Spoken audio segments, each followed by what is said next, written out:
I need to strengthen that delusion. So I'm looking for more to add to the delusion of who I am, to make it a little bit better, more secure, bigger, add a bit more to me, new beliefs, new this, new that. And it is surprising if that is the normal human state of consciousness, that human history is so mad, such insanity. Not just history, you just switch on the TV, which, by the way, I recommend that you don't do this weekend, to learn about the insanity, the extreme manifestations of insanity, that the scientists manufactures chemical weapons, biological, terrorists, all madness everywhere. They're just extreme forms. It's the same form of madness wherever you look, and they're all looking for themselves, for completion. Never find it.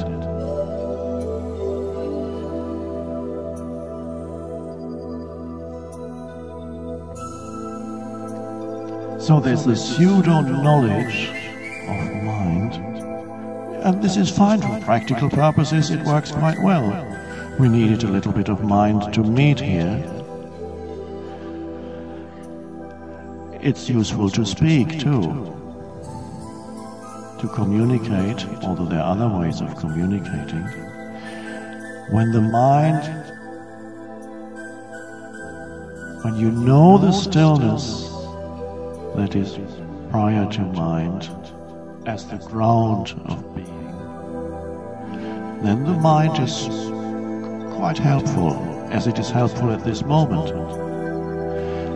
It comes out of that still ground.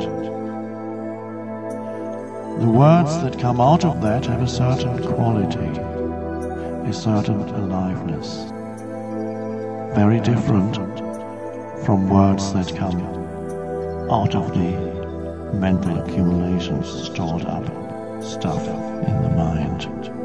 That's repetitive, not alive. So even the mind, what the mind produces has an aliveness because you know that depth of stillness. As you speak, you sense that.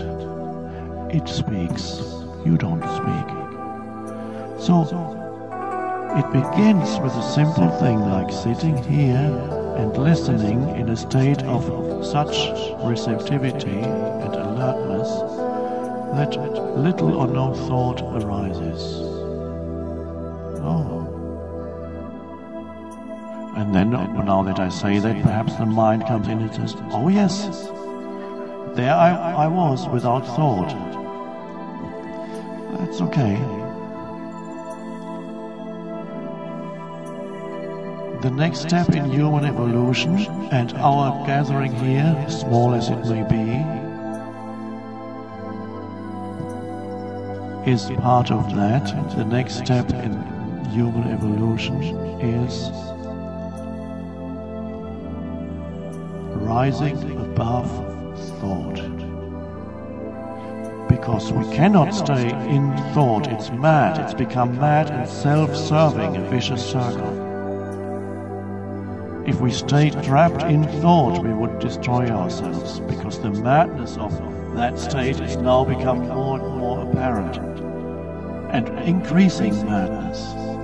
And that is because humans are approaching an evolutionary transition. And when you come to the end of one evolutionary stage, that stage of evolution, which is thought, to be totally identified with thought, is a stage of human evolution. And when you reach the end of that stage, as we are now, that state becomes and appears more and more dysfunctional. Just as the caterpillar, just before it becomes a butterfly, it becomes dysfunctional as a caterpillar.